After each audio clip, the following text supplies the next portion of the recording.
राधे दोस्तों, जय माता दी। आज है नवरात्रि का दूसरा दिन। माँ ब्रह्मचारिणी नवदुर्गा का दूसरा स्वरूप है, जिनकी पूजा नवरात्रि के दूसरे दिन की जाती है। ब्रह्मा का अर्थ तपस्या और चारिणी का अर्थ है आचरण करने वाली। इस प्रकार ब्रह्मचारिणी का अर्थ हुआ तप का आचरण करने वाले।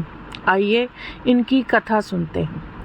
पौराणिक कथा के अनुसार माँ ब्रह्मचारिणी पूर्व जन्म में हिमालय राज और उनकी पत्नी मैना की पुत्री थी, जिनका नाम पार्वती था।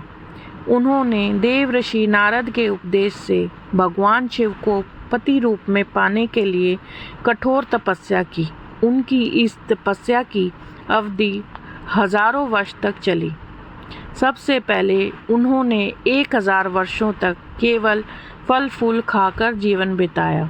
इसके बाद अगले 100 वर्षों तक केवल शाक सब्जियां खाकर तपस्या की। फिर उन्होंने कई वर्षों तक सिर्फ बेलपत्र खाकर तपस्या की।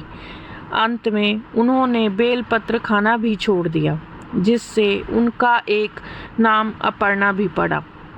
उनकी तपस्या इतनी कठोर थी कि सभी देवता, ऋषि, मुनि और यहाँ तक कि स्वयं भगवान ब्रह्मा भी उनकी तपस्या से प्रभावित हुए। आकाशवाणी के माध्यम से उन्होंने दर्शन दिए। कहा, हे देवी, आज तक किसी ने ऐसी कठोर तपस्या नहीं की। तुम्हारी मनोकामना अवश्य पूरी होगी। तुम्हें भगवान शिव पति रूप में प्राप्त होंगे। माँ ब्रह्मचारिणी की इस तपस्या और त्याग को देखकर भगवान शिव ने भी उन्हें स्वीकार किया। उनका स्वरूप श्वेत वस्त्र धारण करती हैं। उनके दाहिने हाथ में जप की माला और बाएं हाथ में कमंडल होता है। उनकी पूजा से व्यक्ति में तप, त्याग, वैराग्य, सदाचार और संयम की भावना विकसित होती है।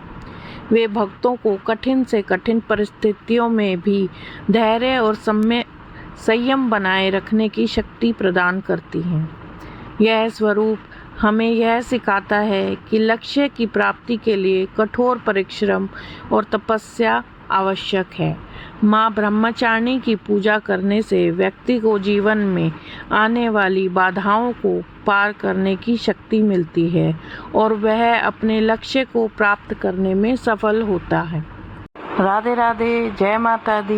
मेरी वीडियो अच्छी लगी हो तो लाइक कीजिए, कमेंट कीजिए, शेयर कीजिए और बेल आइकन प्रेस कीजिए।